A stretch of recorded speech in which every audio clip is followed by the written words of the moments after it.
dress store, man. Nobody calls Han Solo a bitch. Bring him on. I prefer a straight fight to all this sneaking around.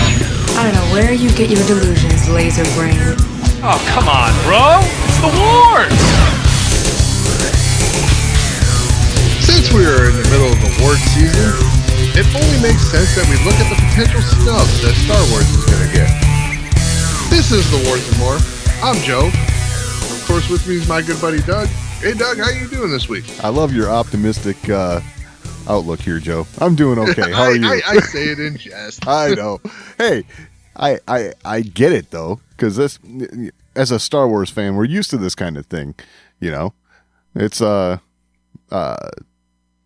pretty typical that Star Wars does pretty well in the technical side of things. You know, soundtrack, you know, sound design, things like that. But you know, we got a couple prospects here for the Mandalorian that look pretty good. Yeah, I mean, like it's always like, what kind of artsy fartsy thing is going to take over a category and just ignore Star Wars or exactly, or anything other, or any other like franchise product, right? Yeah, I mean, like franchise products just get snubbed. Period. Yeah, it's true, but I would take it even beyond just franchise products. Star Wars specifically, in the past, you know, yeah, like this is, you could call this the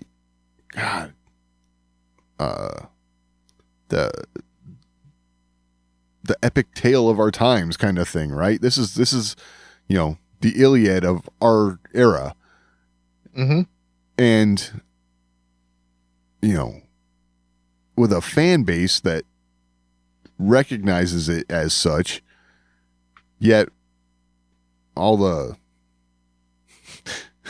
what you want to call them, not a governing body, but, you know, for everyone who has a bit of influence on the industry, they don't want to recognize that for whatever reason. So, and well, I think we know the reason. Yeah, because George, but yeah, George is like, I don't need them. Yep, exactly. But hey, you know, being optimistic here, right? Yeah, I mean, they're all still bitter about the whole merchandising deal, right? Like, yeah, that's true. Yeah, because boy, if we'd have just thought of that and not let him have that, boy, we'd be way better off. Yeah. They probably feel like they were scammed out of it, right? Like, probably that. Yeah, they made the wrong move, and now they're blaming George. Yes, just bitter. Exactly. I mean, I don't know who runs each organization, but usually it's the bigwigs, right? Like, yeah, they all got to say. Yeah, for sure. And of course, the bigwigs, they're bitter. Exactly. Like, we turned this guy away, and he went and made Lucasfilm and made a crap ton of money. Exactly. Yeah, it reminds me of all the giant companies and corporations where, you know, people are like, you know, hey, I got your, you know, companyx.com domain name. They're like, yeah, we don't need that. We got the AOL keyword. We're good. Yeah.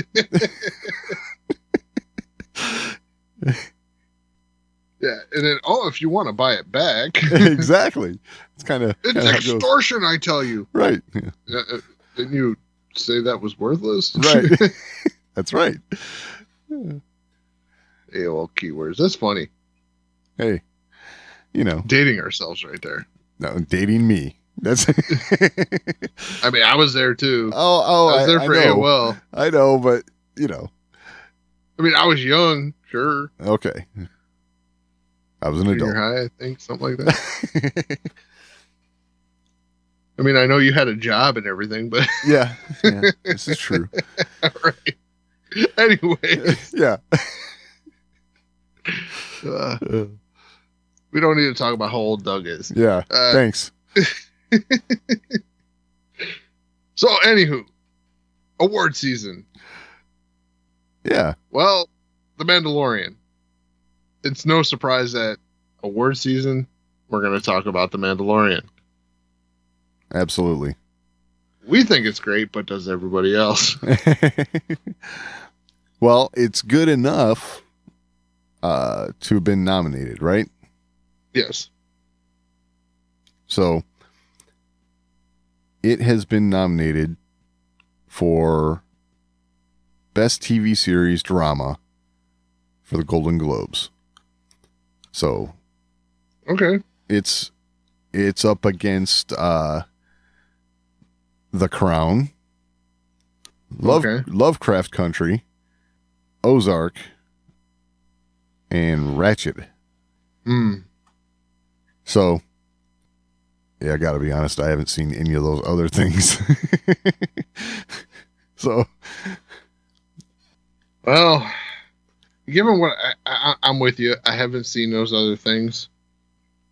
But given the affinity with British royalty, I'm going to say The Crown's probably going to take that. yeah, it's possible. And I've heard a lot of good stuff about Ozark. I just haven't gotten to watch it yet. Yeah, it's on my to-do list. Correct, That's me for too. sure. So I guess that's something, right? Sure. Like, at least it's made my to-do list. Yes. My Yeah. to-do list is full of things I'll never do. I was just going to say, I'm thinking about this, I'm going to watch that someday list. And then I think about, man, look at all that Star Wars coming out. I'm never going to get to all this other stuff.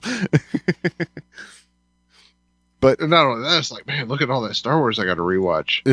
and there is that too. So I think I'm going to pull my usual with this. We in my household, we generally like to watch these award shows when they're on. And, I'm the guy who sees like one, maybe two of the nominated films or shows. It's like, hey, I know that one. I'm rooting for that one. That's me. So, I don't know. But hopefully, I guess the thing that's nice about this is this isn't some obscure type of award, the science and engineering end of things kind of thing. Right. Yeah. Right. Yeah, this isn't a sound design award, like Right. Which those are cool, but those are cool, but I mean, when you hear those, it's like, man, Star Wars is almost a shoo-in. right. Exactly. Skywalker sound is just, yes. I mean, hell, they're probably like 3/4 of most of the things that are nominated anyway. Right. ILM. Yeah, they're always involved. Yes. Whether it's a Star Wars project or not, they are the industry standard, right? Yeah, totally. So, yeah, to see something like a best drama series, it's like, wow, Yeah. kind of bold. Which I will say, in the past of Star Wars, I'd say this season of The Mandalorian is probably best situated to be a strong contender. Oh, yeah. You look at the performances that were brought in this season. I mean, and the one I will go to above everything else is that episode with Bill Burr. Right. I mean, that was acting out of Bill Burr that I didn't expect, like, at all. I'm 100% with you. I liked him as a comedian, and after that episode, I have a whole newfound respect for him as an actor. Agreed. And you look at his season 1 appearance and compare it with his season 2 appearance. They are night and day. Oh yeah, for sure. Like, his season 1 appearance is like, okay, that's what I expect out of a comedian that they bring in to do Star Wars. Yeah, right. Exactly. You know, Yeah. he has some smart ass remarks. Yep. One-liners. Yeah. He's got a third blaster that shows up over his shoulder, just to give it a little flair, Yeah. but not a whole lot of meat. Exactly. Whereas this season, wow, this dude can act. Yep.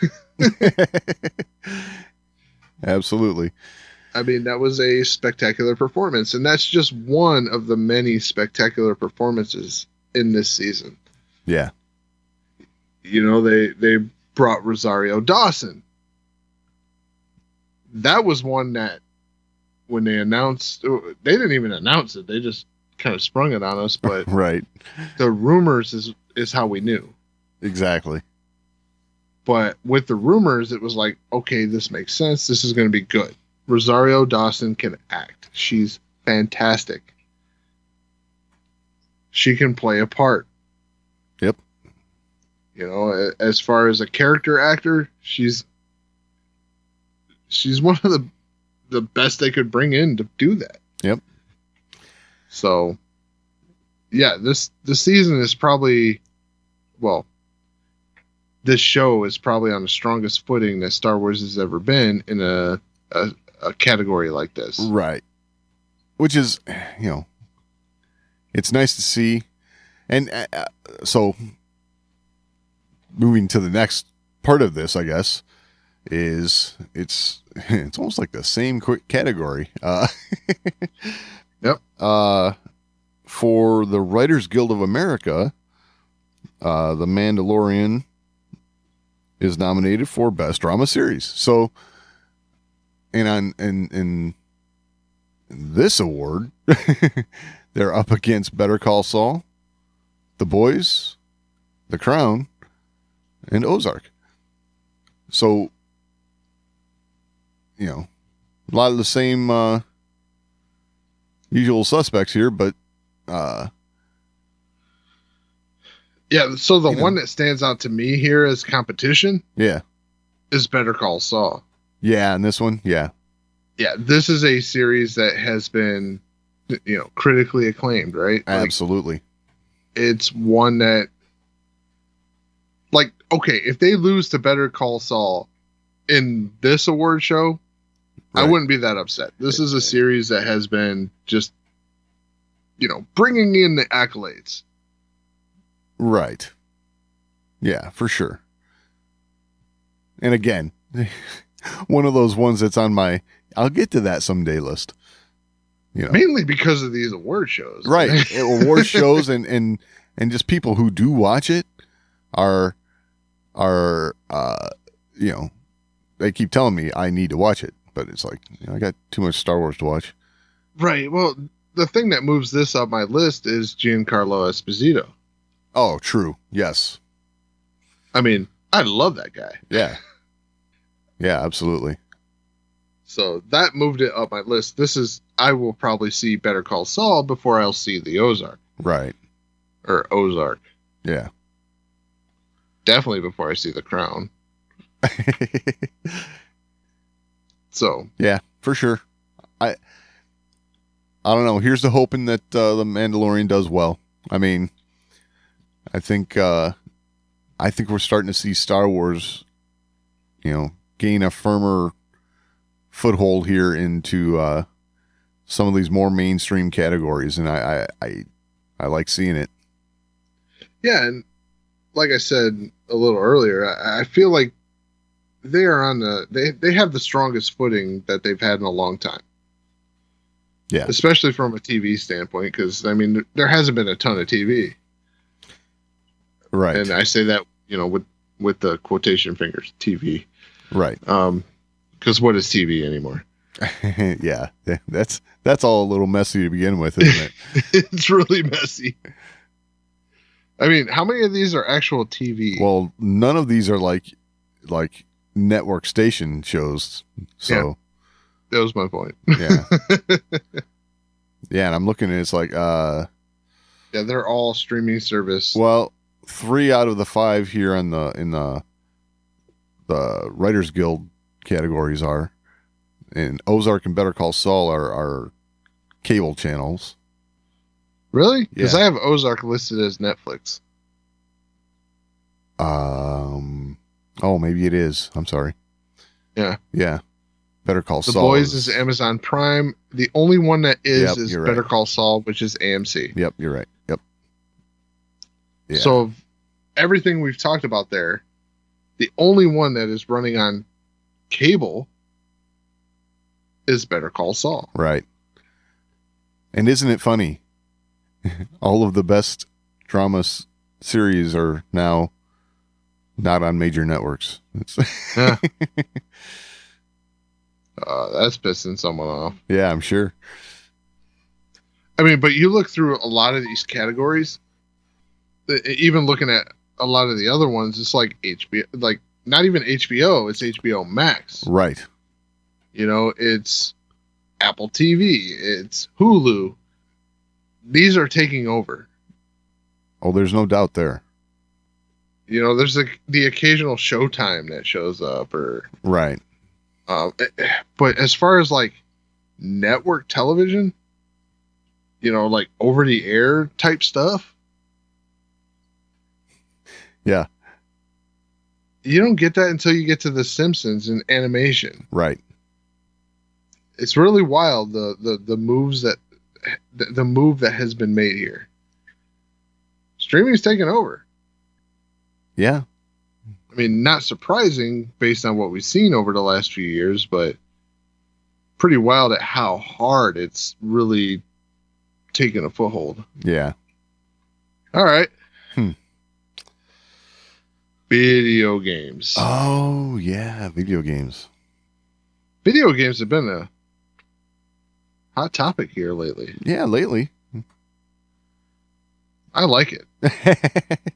I bet. I like you it. do. I like that we get to talk more video games. Yeah. So we talked about Ubisoft and things like that getting deals with, you know, now what is Lucasfilm Games, right? Right. Well, EA keeps reiterating that they're not done yet. Exactly. They're not going anywhere. Right. Okay, they may have lost an exclusive deal. Yes. And lost is an interesting way to put it, right? Yeah. Was it ever set in stone that EA was forever going to be the exclusive for Star Wars? I doubt it. They were just the only one that was tapped in the beginning. Right. They, I don't know. The way all this sounds, it sounds like they might have had an exclusive deal for a while, but Lucasfilm was like, let's not do that. So my thing is this: was it an exclusive deal? You know, from a proper standpoint, like, okay, we're only going to make games with you, or is it just like, look, we only want to make these games right now. This is not our focus at the moment. We're doing this, but we want to make these games. Right. Like, seeing EA's reaction to all this, it doesn't seem like there was actually a, like, this is an exclusive deal kind of thing. like, we're doing this because we only want to deal with you. It's, look, we're picking you, but this is all we want to do right now. It doesn't sound like it was actually an exclusive, like, holy crap, we can only deal with EA. Right. Like, the more I see how EA's reacting. Yeah. Well, okay. There's been some other game news that has been coming out recently, and you know they are basically standing up and saying, "Hey, we're still here. Yeah, we ain't dead. Yeah, we're, you know, yeah. Don't forget about us, kind of. Yeah. Yeah, I mean, and I'm with that. Let's not forget about EA here, because, like, as much as I have complaints about EA, yep, EA Star Wars is not my complaint. Right. Okay, yeah, Battlefront 2, did it irritate me at the beginning? Sure. Yeah, at the beginning, yes, but got fixed. Star Wars games for EA is literally their strongest, you know, output, in my opinion. Right. You know, when I play NHL or I play Madden, I'm like, okay, cool. You're still giving me last year's games with minor changes. Yeah. So, yeah. We're not going to go down that road again. Yeah. My issues with EA. But their Star Wars entries have been fantastic. Yeah. Speaking of fantastic, in an earnings call, the CEO said Star Wars titles have made over 3 billion in net bookings. Whoa. Yeah. Whoa. Yeah. 3 billion. Yes. So, I mean, that just goes right along with what you're talking about, the Star Wars games being good. Yeah. I mean, it says here, the mobile game Star Wars Galaxy of Heroes is a franchise worth 1 billion alone. If you can believe that. That's wow. 1 billion alone. I mean, Galaxy of Heroes? Yeah. I mean, I've played it and I mean, GameStop's worth like $250 a share right now, so I mean that's not. Oh, yeah. Well, yeah, that's a whole other thing. It's a whole other thing. Yes. But I'm just saying. Oh. These are things that are taken into account. Yeah, I don't know. I have I don't know. I'll just say this. If EA continues to do what they've been doing with Star Wars, I think they're all right. Even though there's going to be some other companies working on some Star Wars, they don't have anything to worry about. No, and I don't feel like they should, because their entries have been, pretty good. Yeah.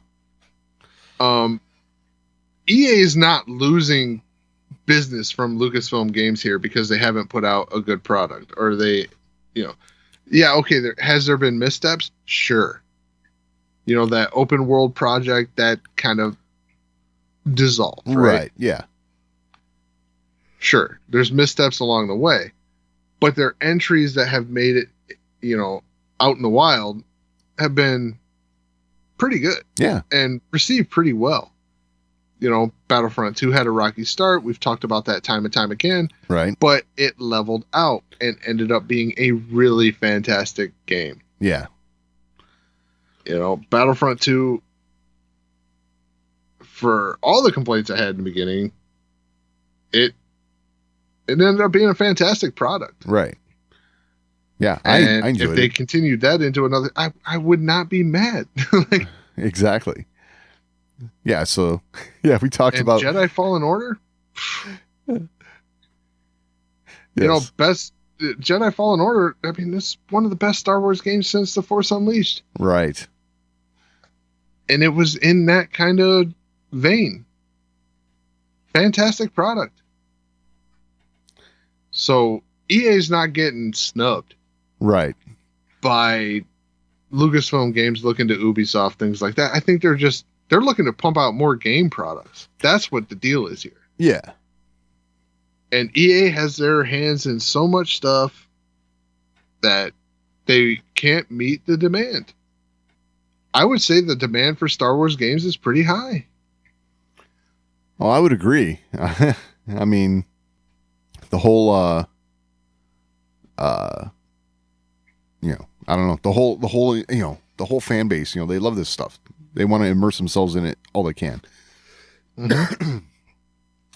So, even, okay, here we go. Even the old stuff, right? Mm-hmm. There's a tweet here from Jordan Mason. Oh, must be true. It says, heard some fun game stuff this week. Nothing huge and no real details. Hence a tweet, not a post. You know how the Jedi Knight games and Episode 1 Racer got Switch modern console releases? Hearing hashtag KOTOR 1 and 2 will get the same at some point this year. So, Not surprising. exactly. That's what I was thinking too. Those are beloved games. I mean, Yes. and to make them playable on modern consoles would be right up everybody's alley. Yeah, yeah. KOTOR is a game that, we saw it ported several times. Just show it's like KOTOR is going to be one of those games that, like Mario Brothers, is going to be just constantly re-released. Oh yeah, because people love to play it. You know, I mean, how many times? I try to think of how many times I've gotten Super Mario Brothers on different Nintendo consoles, right? oh yeah, for sure. You know, and Knights of the Old Republic is getting that same treatment. It was that fantastic for its time. It really was. Right. So, of course, it's getting that same treatment. But that brings me to another thing I stumbled across, which was from IGN. Okay. Now, this is about as informative as that tweet you were talking about, which was surprising for me from IGN. Like, I got to say. Right. Yeah. When I saw this, I was like, oh, IGN, and it's got to be true. And then I read it, and I'm like, wow, they're not committing here. Kind of unusual. Yeah. Yeah, like sources say, and hey, this other guy says. Yeah. Somebody familiar with the matter? Yeah, exactly. A lot of crap like that. But they're talking about a new Star Wars Knights of the Old Republic game is reportedly in the works. Ooh, a new one. Yes. Okay. A new one. Now. Interesting. Okay. Whenever anything says is reportedly in the works, immediately I go, okay, this means someone said, hey, we should make another Knights of the Old Republic game. Yes. In an official setting. Yeah. So okay. Yeah. That automatically takes it into the in the works category. Because someone at the boardroom meeting said, hey, we should do this. So here's my question, though. Do you think it lends any credibility to that rumor with what we're hearing about, the old games getting ported to the new consoles? Because is this a move to maybe help spur on interest in the franchise for the new product that may be coming in a couple years? It could be. I mean, I'm just spitballing here, but yeah, it could be. But the thing that steers me a little bit away from this being tied to that port, okay, is the fact that this article explicitly says that EA and BioWare are not involved. Oh, okay. Which those two companies being involved in the original games, I feel like this doesn't have anything to do with that port. Huh, okay. So these two items are not interconnected. But this could all fall under the new Lucasfilm Games umbrella. Correct. Yeah. Interesting. So, I mean, the person that they quote in all this ends up saying, we'll never guess who the studio is that's making this game. I was like, let me take a stab at it. Is it Ubisoft? No, that would be something, right? I mean, I don't know. This would be a surprising move. No doubt about it. With everything going on. Yeah. Going to Knights of the Old Republic would be a surprising move. And then my other thought was, oh crap, are they rebooting Knights of the Old Republic? It wouldn't surprise me. I almost had my hopes up for it a little bit. Yeah. That's the way I felt at first, and then I'm reading and I'm going, Well, me so nervous. Yeah, exactly. Well, we'll see what happens. Yeah, I agree. We'll see what happens. It's just one of those things that's out there being talked about. Whether it's true or not, I don't know. It was on IGN, so I was like, man, this feels real. Right. This is a site that when it comes to gaming, you really lean on. Yeah, for sure. So this could end up being something completely different, not to do with the Old Republic. Maybe it's the High Republic. Did I say New Republic? I'm not sure. The Old Republic. Right. May not have to do with the Old Republic. It may have to do with the High Republic. Just want to clarify. So, yeah. Who knows? Who knows? But there's a lot of like mystery being added to this whole article. Like, you'll never guess this, and you wouldn't believe that. It's like, Right. Is this really the Old Republic? Exactly. Because if I'm not going to believe it, you may be right. All too true. Yeah. Yeah. All too easy. So, yeah. Something to keep an eye on. Have something to add to the conversation? Or you just want to let us know how we're doing? Email us, show@thewarsandmore.com. That's the best place to get in on the action.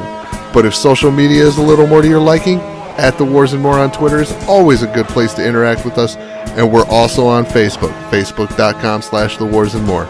And of course, your portal to this and everything else, The Wars and More, is thewarsandmore.com. All right, so sticking with video games for a moment. I finally got my hands on Tales from the Galaxy's Edge. Ooh, okay. So the VR game, the Oculus game. I gotta say, like, first impression. Yeah.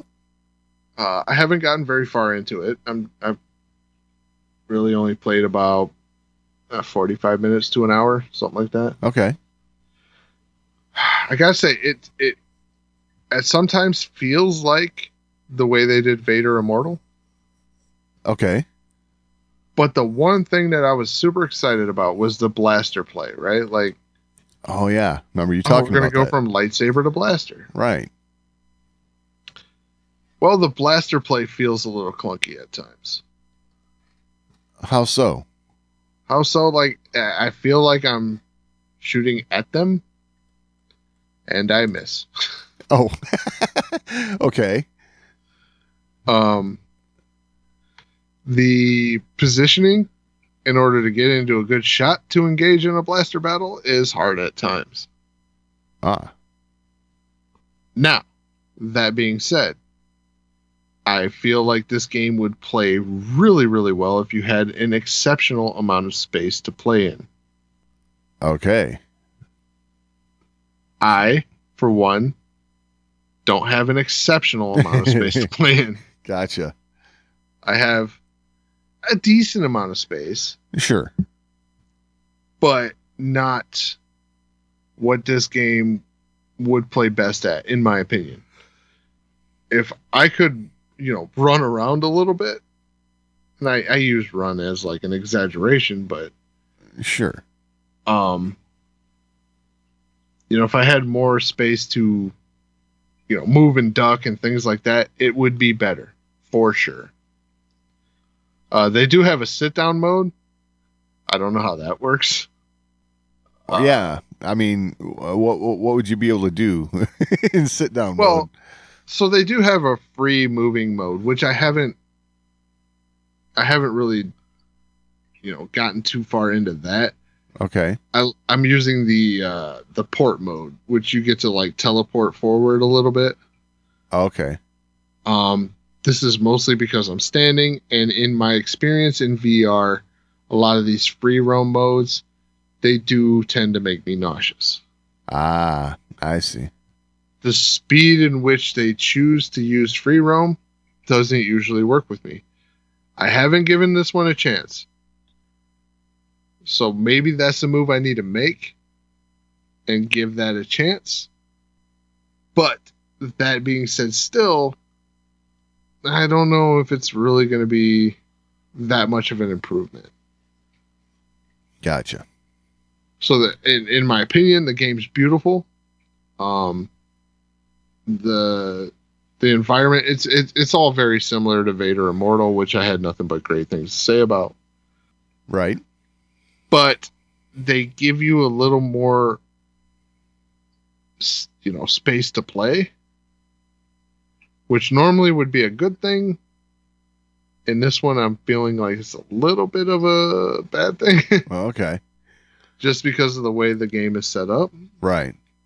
I moved myself into positions a lot of times where it's like, oh crap, I'm not in a good spot. Trying to get into a good spot was hard. And as far as life and things like that, I wasn't able to maintain my health as well as I was in Vader Immortal. Wow. Okay. So it's better to be a Sith. Apparently. Okay. Apparently. It's better to have a lightsaber. Yeah, well, that's always helpful, I'm sure. Because, it's like, oh, I got a lightsaber, so I can just deflect. Yeah. And this, you ain't got that. It's like, what am I supposed to do? Roll out of the way? Like, that's what I was like, a couple times. I'm like, oh, I got hit. It's like, I tried ducking. Was I supposed to dive? Like, I get you want realism, but damn. I got a headset on my head. I can't dive. Yeah, exactly. So, yeah, I mean, and time will tell. Time will tell here. Okay. But as far as environment, it's absolutely gorgeous. The interactive portion of it, this is where they may have gone too far. Okay. Like I said, time will tell. Felt like I was picking up a bunch of useless crap because it seemed like the right thing to do. Some of the stuff I picked up, I have found zero use for. So, okay. Interesting. So I'll give more input as I play more, but so far, good, but not quite Vader Immortal in my opinion.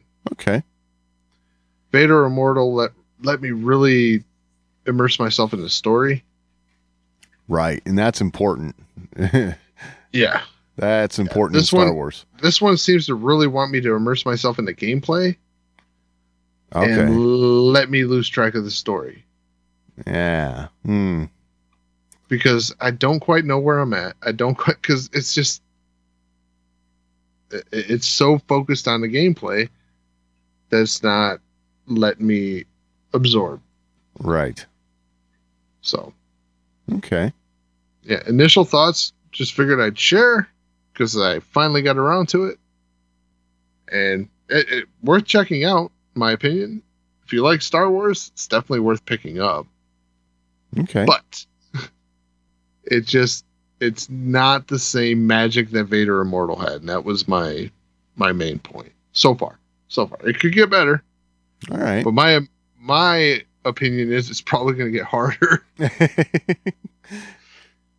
Because I mean, even Vader Immortal got harder as you went along,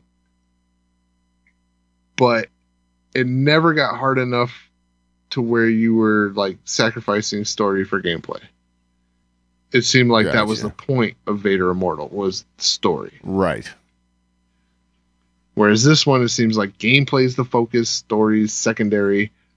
But being a new era of Star Wars, I kind of would like a little more story injected in there and a little more focus on that. Yeah, it kind of helps, I'm sure, with how to put it, not keeping the interest, but with plopping you square into that world. You know what I mean? That's kind of the point, is with these games, these Star Wars games, you're put into a scenario, and you kind of like, as a big Star Wars fan, you have a bit of backstory to take with you, and then here's this one little nugget of it that you're gonna interact in, Yeah, I mean, it's probably unfair because I judge games differently based on whether they're Star Wars or not. Yeah, for sure. Other games, I'm like, I'm all about the gameplay. I'm all about where, Oh yeah. how does it feel playing the game? Whereas Star Wars, I'm like, okay, how did the story play out? How did this happen? Like, did I get immersed? So far, I'm lacking immersion in a story. I'm feeling like I'm just a random guy in the Star Wars universe going to presumably a new place. Right. And at that point, I'm not digging that. I'm just not digging that. Like, I like the way Vader Immortal laid the story out in front of me. It was more of interacting in a movie. You know, you got different episodes. It was like each one told a different part of the story. And you really got sucked into that portion of it, and that was the focus of it. Right. Whereas Tales from the Galaxy's Edge is, so far, like I said, it's a little more about just free roaming and being a character in Star Wars, less so about really tying a story together, which hurts it a little bit, in my opinion. Yeah. We'll see as I go along. These are just first reactions, but I don't anticipate that, like, all of a sudden it's going to be like, okay, here's a cinematic, here's a cinematic, here's a cinematic. Gotcha. I don't anticipate they're going to just change it up in the middle. Okay. Well, I guess keep us posted, because, I'll be interested to hear how it goes moving forward. Right. Will do. All right. Action figures. Yes. I saw these. Yeah. I'm always interested when, Hasbro announced a bunch of stuff I can't find. Yes. Yes, we're all But aware. no, in all seriousness, there's a new action figure line coming out for the 50th anniversary of Lucasfilm. Right. And it includes some very cool and some very interesting additions. Yeah. So, I don't know. What do you think? Well, I mean, it's some things so that- my first impression is like, okay, I got to have this battle droid. Right on. Okay. I mean, I have a battle droid, but it don't look this good. Like, Right. this is a good looking figure. Okay. But other ones I have figures that are comparable. Okay. The mace, the sculpt is great. I was going to say, it looks good, man. Yeah, mainly the head sculpt is probably the best Mace Windu I've seen. Right. Qui-Gon, cool. Sure. Jar Jar, amazing. That's an amazing sculpt. Gotta have it. Right. Then we get into the stuff where I was like, yeah, cool. And you were like, really? Oh, you talking about what? The ATST driver? Yeah. I'm I loving saw this. that one. I'm like, I'm just loving the fact that they actually put this figure out there. This is great. I don't know. I like it. Sure. It's cool. I think, I don't know. I dig these OT figures here. I mean, they're a little off the wall, a little obscure. It's kind of a lot of, some of it's kind of the stuff that, you wish you could have had. Like, Yeah, I mean, I have my complaints too. yeah. I mean, most of these figures are awesome. The Leia, I gotta say, I like the sculpt. Right. I like a lot about this figure, but it looks like the poncho was made by Coleman. Yeah. It's a little bit that way, isn't it? I don't know. I It's mean, like, that's really bad. she found this parachute and she put it on. Yeah, exactly. Exactly. It just does not sit right. Right. I can't believe this is what they picked for their promo image. I mean, I guess on the plus side is you'll never be able to find it. Right. But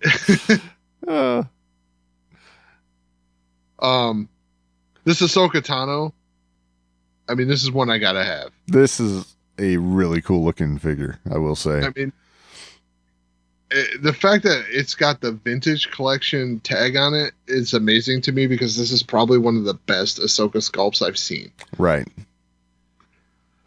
If this promo image is what this figure looks like, this is unbelievable. This is a great figure. Yeah. And one I gotta have, and I hope I can find.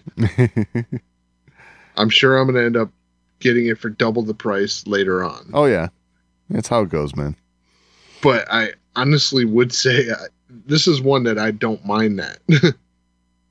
If I get this for double the price, I'm happy. Right. Because this is a great sculpt. I'm digging this. What? Go ahead. The mechanical legs, Darth Maul. I'm digging that. That's a fantastic figure too. And once again, it's got the vintage tag. Yep. Not typical of seeing this great a sculpt in the vintage collection. Right. But that is a great sculpt. For sure. We got the Greedo. Yes. Not super impressed. A little too green. Yeah, he's super green there, isn't he? Yeah. I mean, the head sculpt is fantastic. Yeah, it looks really good. I mean, I can just imagine him saying, McClunky. Anyway. Yeah. I mean, I'm going to get super picky. I mean, I'm looking at him holding a blaster, and I'm like, the fingers look awful. Yeah. His fingers should be a little more awkward. Right. If I'm going to be honest, like, it just looks a little too human on his blaster pistol fingers there. Right. It doesn't look... Should emphasize those, like, suction cup ends on the fingertips and stuff, yeah. Doesn't look very Rhodian, you know what I'm Right. saying? Like, but the head sculpt's fantastic. Yeah, for sure. So, a little work needed on that one. And then this Obi-Wan Kenobi. Yeah. Now, I'm seeing things like this is in the original something. I'm like, maybe I'm too young here to know when red-robed Obi-Wan Kenobi was a thing. Was this a thing? Not that I'm aware of. I mean, so like, even the picture on the card, like, they got this figure in the bubble on the card, and on the card he's definitely wearing, a black cloak with tan robes. right. So I'd call it dark brown, right? The cloak. So Okay, dark brown. My bad. yeah. So Definitely not red. the original action figure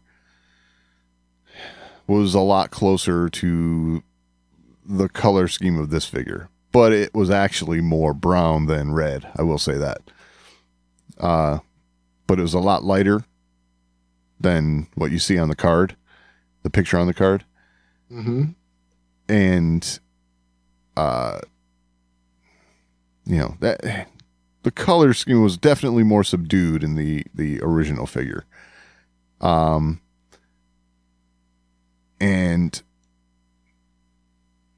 one thing I do got to say that I like is takes me back a bit is the vinyl cape, right? That's cool. Mm-hmm. That the arms poke through. That's it's kind of how they all were. It definitely looks better than Leia's poncho. Well, that's for sure. Yeah.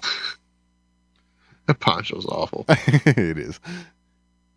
I hate to say that because, like, that was a figure that when I saw in the original, like, the first image I saw was it just in the bubble on the card. Yeah, exactly. And when you look at it there, it's like, wow, that's cool. And then I just imagine, seeing that a little closer up with the modern head sculpts that Hasbro is doing now. Right. Which are just amazing. Yep. These head sculpts they've come a long way. Oh, I have to agree with you. 100%. I mean, they actually look like the character that you're purchasing. Yep. But yeah, that poncho's ridiculous. Yeah. So as far as the color of Obi-Wan's robes here, yeah, they're a bit off, but I mean, it's not just the color though; it's the shape of the robes. I see what you're saying. Yeah, like the. I see. I mean, I'm looking at Obi-Wan Kenobi's Sith acolyte right here. You know, like. Yeah, kind of. Yeah, I see what you're saying because there's no. I don't know. It's reminiscent of what the original action figure was like, but it's kind of a little over the top too. Yeah. Well, I mean, it is the 50th anniversary. Might as well go all the way, right? I guess, yeah. Leroy Jenkins. What's funny though is I don't see anything from like the sequels or anything. No, you got a point. Or Rogue One or so this is all original trilogy, prequel trilogy, and Clone Wars. Yeah. Yeah, you got a point there. So I don't know. I mean, why would that be? I can't say. I don't know why that is. Maybe they pick characters that were going to have a certain amount of nostalgia to them. Okay. Because as odd as it is to say now, Clone Wars characters and prequel characters, they carry a certain nostalgia. Sure. I mean, so I agree with that. 100% I agree with that. I'm just thinking, this is a celebration of 50 years of Lucasfilm, Yeah, you think you might include the whole 50 years. Well, okay, so you just made me think of something here. We don't have sequel era characters represented here, and we're talking Lucasfilm. We also don't have like, not that there ever was, but where's the THX figure? I don't know. I guess it's just a Star Wars thing, but even at that, let's bring in all of Star Wars. Let's represent it all. It's kind of odd that we wouldn't have like some of the latest stuff involved in this. Yeah. I don't know. I mean, I don't know. I have my own opinions on the sequel trilogy, and I'm not implying that that's got anything to do with it. I'm just saying it's kind of obviously absent, and I'm not sure why. Well, I mean, how do I say this without it sounding like a dig? I don't know that I can, so I'll just say it. So fans of, predominantly sequel trilogy Star Wars. Yeah. I'll put it that way. You all right over there? Yeah, I'm good. Okay. So fans that predominantly gravitate towards the sequels is what I'll use. Yep. They're a newer generation fan. Things like action figures and things like that aren't in their wheelhouse. Okay. This isn't something they collect. I mean, this is the digital generation. True. Okay. If these were Topps trading cards, they'd probably be more interested. Okay. You know what I'm saying? Like the digital trading card game, things like that. Yeah. They'd be more interested. And I don't mean any of this as a dig. No. It's just different. Yeah, I get it. It's just different. It's a different type of merchandising. Okay. Fans of the old Star Wars, the classic Star Wars, we still dig collecting our action figures. So what you're saying is that this is specifically targeted towards older fans, someone who is or should be interested in a 50th anniversary figure. Yes, and you look at these aren't designed to target at people who want toys. Right.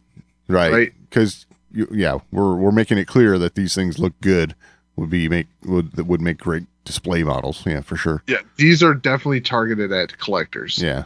Period. Everything I'm seeing about them, and the nostalgia of the vinyl cape and things like that. Yeah. Yeah. So this is definitely geared towards the fan that collects, Star Wars figures. Yeah. And like I said, still not a dig. Right. But that is not new Star Wars. New Star Wars is not, action figure oriented when it comes to, products outside of the films. Interesting. I mean, hell, most of the people who, gravitate towards the sequel trilogy probably don't own a disc copy of the movie. You got a point. They probably own it on, iTunes or, whatever digital format they got it on. Through their Disney Plus Amazon. account. Yeah. Wow.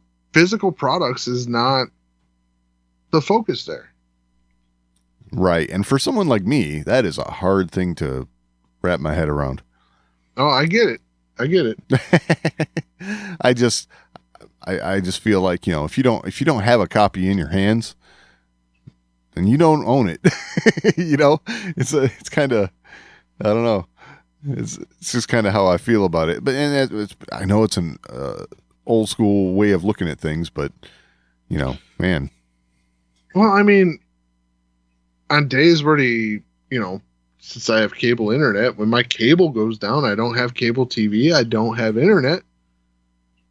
What am I going to do? Right. Well, I'm going to tell you this.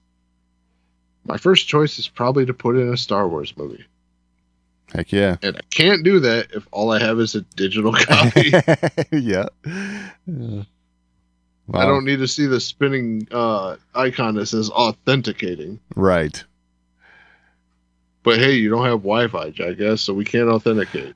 Yeah. It's interesting. Interesting. So, but it's I said nothing wrong with it, just different mindsets. Yeah. And I think those different mindsets, I mean, they look at how action figures from the sequel trilogy sold, things like that. These all play a factor. Oh yeah. Yeah. You know, I am kind of curious why something like a K2SO, a BB-8, things like that didn't make it into this rotation. Droids especially. Yeah, That's why I focused on the droids there. Aside from your battle droid, yeah, the droids are it's jumping out at me how absent they are from all this, because they are a hallmark of Star Wars, right? I mean, and now all that being said, that's not saying there's not going to be another wave. It's true. Figures. That's true. and okay, throw this out there. There's no Luke. True. So okay.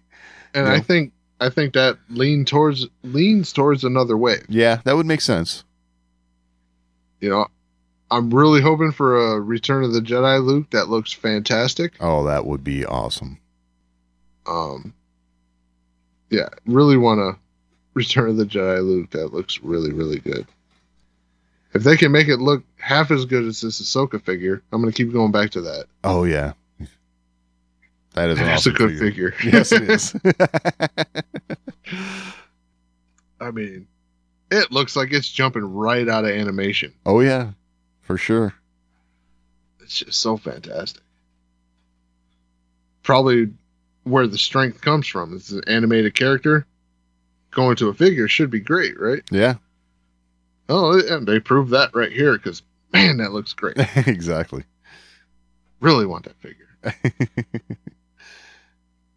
Well. All right. Okay. We got a last thing to talk about. Yeah. So, Jon Favreau, he actually did an interview with the Writers Guild of America. I'm sure it was in lieu of all the, the nomination and all, I'm guessing. So,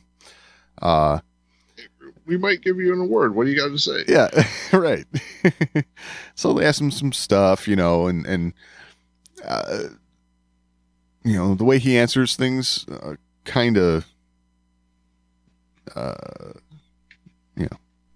it gets Star Wars fans speculating. We'll just say that. So Oh, no way. A little bit, yeah. So we'll just go over kind of what he was asked a little bit and some of his answer here. They asked, did you have this arc planned out from the very beginning?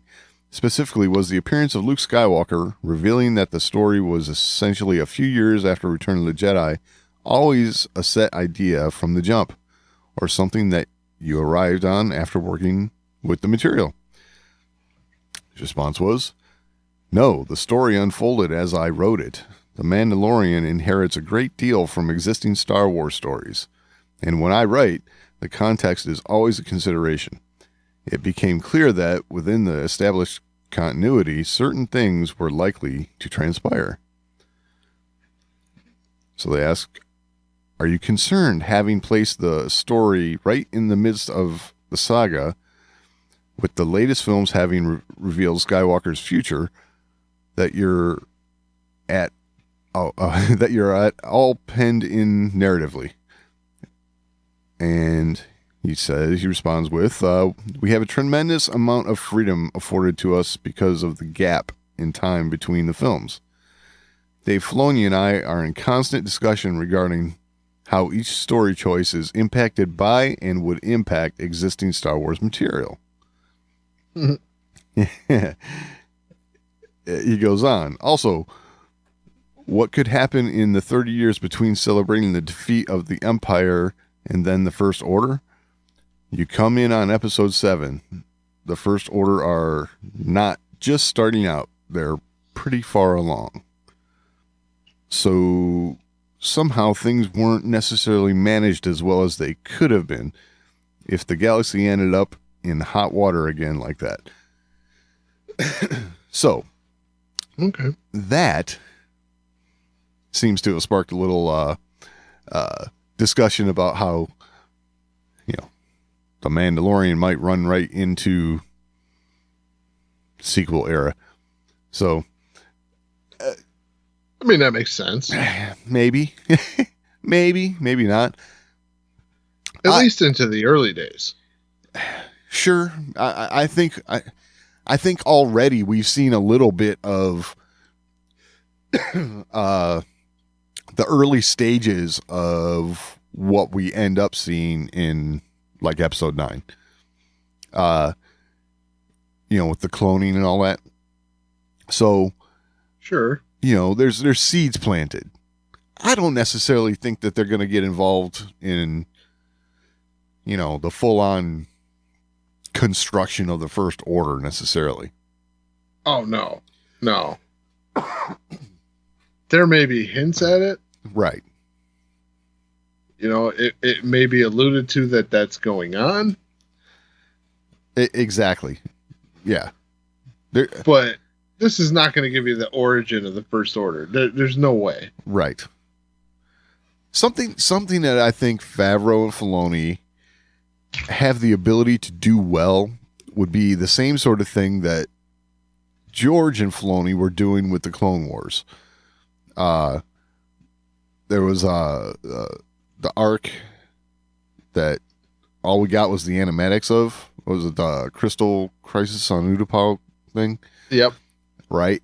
Where there's this whole thing about this giant kyber crystal, and the characters involved really had no idea what was going on with that, but we as the fans, having the backstory of the original trilogy, we knew. And it was kind of cool how that worked. I can see stories like that playing out with The Mandalorian, right? I'm sure there's a lot of comparisons between George and Dave and John. Oh, yeah. I'm sure it's a lot like, it was like Hey, Dave, you can't do that. That's not Star Wars. and then, hey, John. Yeah. Yeah, you can't do that, man. Right. But I don't know. You get what I'm saying, though. That's I get it. That kind of thing is just good storytelling, and it makes the audience feel like they're kind of in on the joke a little bit, which is always appealing, as an audience member, that kind of story. I don't know.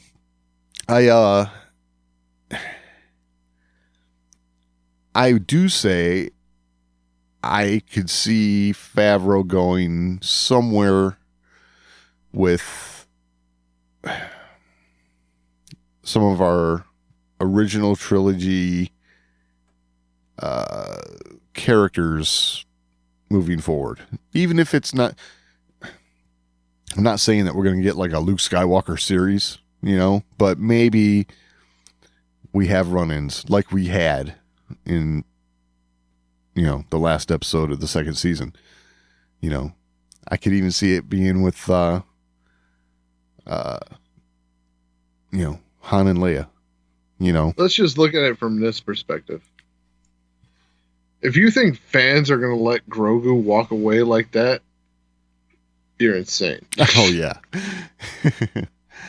And with Grogu in the future comes Luke Skywalker. Right.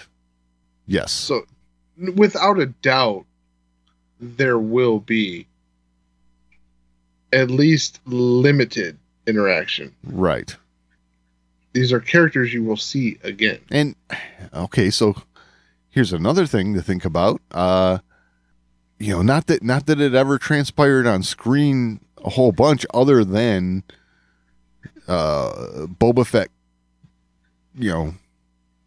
kind of getting the bounty on Han, but now that Boba Fett's kind of in charge over at Jabba's palace, could there be another run-in with Han?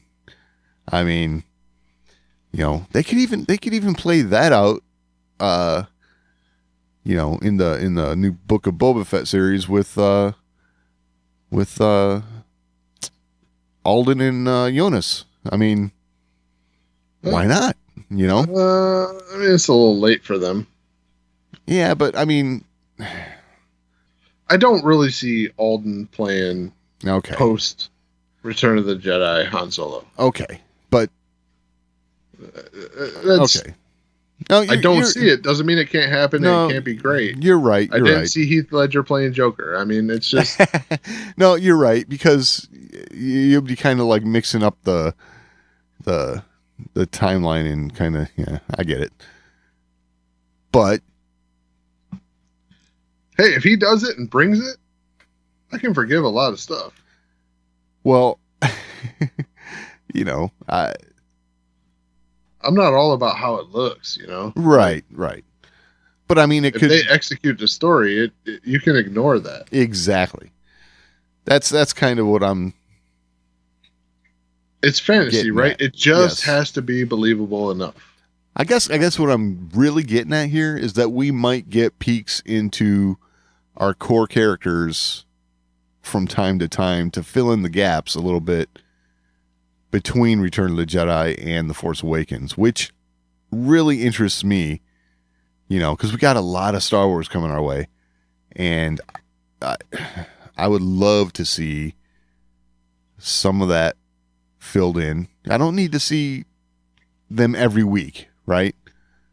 But there could be an episode here or there. That'd be kind of cool. Yeah. All right. So not to cause too much discussion, because we got to get out of here. Right. But, I do like this kind of idea that's kind of been floated around about Grogu. Okay. And which one is that? It's the Grogu kind of like abandons the whole Jedi path kind of thing and decides to go, kind of Mando. Okay. What do you think of that? Like, Kind of could go. you see a character like Grogu donning some kind of armor and being a bounty hunter? I mean, size matters not. You know, right? I get that, and he's got abilities that you know, Mando could only dream of having, right? So, Mhm. I don't know. I mean, I do understand how silly this is that I'm putting this out there, but it's just it was an interesting prospect, right? right? And unexpected, and yet somewhat oddly believable, right? Like, given their attachment, given that he will eventually have a choice. I understand this won't be a right away thing, right? Like, he's not Yeah. going to leave and then decide, oh no, I want to be a bounty hunter. Right. I could see their paths crossing again, like further on down the road. I'm not so sure that Grogu would take on the mantle of bounty hunter, but I could see him helping out Mando again in some form or fashion. Oh, without a doubt. Without a doubt. Yeah. And that's, like I said, I know the whole prospect of it, like him donning some Beskar armor and things like that. It's just silly.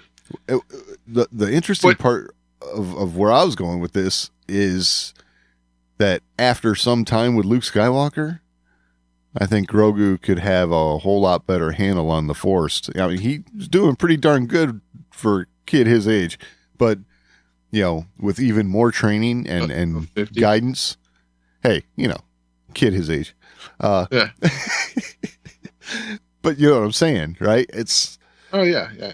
I think we could see some really spectacular stuff out of that character, you know, as time moves on. Yeah, I agree.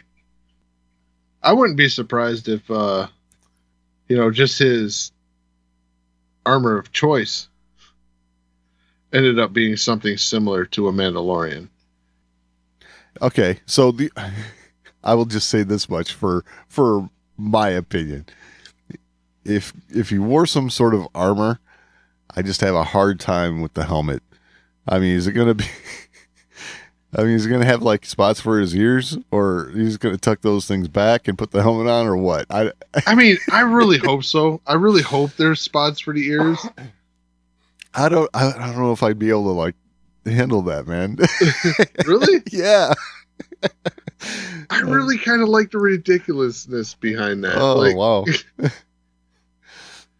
dude, it's Star Wars. It's fantasy. Oh, We're I not get supposed it. to take this so seriously. No, Like, hey, I understand that, but I don't know. Just there's something about the look that I'm imagining that is just a little out there for me. I could even see it being disguised, right? Like it looks like horns, right? Yeah. You got some like horn kind of thing going on, almost like didn't the armor have some kind of horns on her? Oh, sure. Yeah, but those look like, you know, Darth Maul horns. Yeah, but I could see it being a little more ridiculous, but yet fitting. Yeah. Maybe. I don't know. Hey man, I dig it. Like he's got an attachment there. Luke's not so anti-attachment, Right.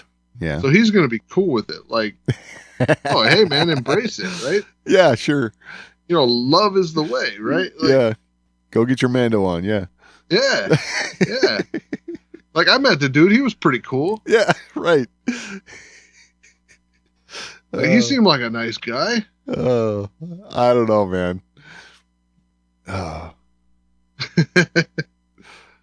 Not only that, he's part of a clan, man. Right. He's got obligations. Like I said, I know it sounds silly, but I would like to see at least a little bit of that kind of thing. Like I said, it sounds like a joke. Yeah. It sounds like a joke, but I could see that being weaved in a way that's not a joke. And that makes sense. Well, Finding a happy medium there.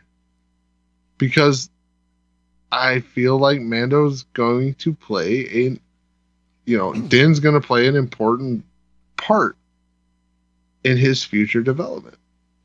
well, I hope so. Because I feel like not only did Din never he never felt a bond like that, neither did Grogu. Right. They both felt a bond that they have never experienced. Yeah. Well. Yeah, just my 2 cents. My 2 cents. And playing off the ridiculous memes that I adore. I love the memes. Okay. Well, yeah. But playing off that, I can see some credence in them, right? Like, Yeah. Well, I don't know. I'm just having a hard time with the armor. Well, mainly with the helmet, right? yeah. So he can have the armor, just no helmet. Yeah. What if he just had holes for his ears to come out? Man, that would be that'd be the worst. I just wanted to throw that out there so you would say it. Yeah. Oh, I said it. So having some sort of adaptation so it didn't look like ears in the helmet would be better than just holes for his ears. Yeah. I just wanted that to be out loud. Yeah, okay. I don't know. This Mando helmet with big ears sticking out the sides, I just can't. I don't know. I just can't. I don't think he needs a helmet, in all honesty, but Agreed. But I mean, I'm not opposed. Right. Because to be perfectly honest about it, I mean, you talk about armor. I mean, you're hearkening back to what Obi-Wan kind of looked like in Episode 3. You know, or Clone Wars. Yeah, and that's what I really compare it to. I didn't expect a helmet. Yeah. But I would expect a Mandalorian-esque armor set for him way off in the future. Could probably get away Sans helmet. They're not going to do the helmet. That just like you said. Yeah. There's no real way to pull off those ears in a helmet. Like, you just can't. You could probably make the whole thing with less than 1 bar of Beskar. Just saying. Yeah. I mean, tiny guy. The meme I saw pretty much alluded to that. Oh, nice. It was 1 bar of Beskar, and then he had a whole set of Mandalorian armor. Oh, excellent. And it looked as ridiculous as you expected to. Well. But, like I said, that's what that kind of stuff set me down a path where it's like, yeah, maybe it's not as ridiculous as we think. Maybe just take the helmet out of the equation. There is some inspiration there for him. I think that we might just see him, team up with Mando again, and, they can mutually help each other out. I think we'll see Grogu with some more powers. And, then maybe we get to see Luke again, Yeah. So, all that kind of stuff I'm hoping for. All right. How they dress up Grogu, I don't really care. So, I don't know. All right. Whatever it is, I look forward to it. I'll say that. Yeah. So before we send this thing off the rails too much, we'll just go ahead and end it there. Okay. So if you have anything to add to the conversation, you can always email us, show@thewarsandmore.com. It's the best way to get a hold of us. We're also on social media. We're at The Wars and More on Twitter, facebook.com/thewarsandmore. Find all that and all the ways to find the show over at thewarsandmore.com. Any final thoughts this week, Doug? No. I think that about covers it. All right. We'll talk next week.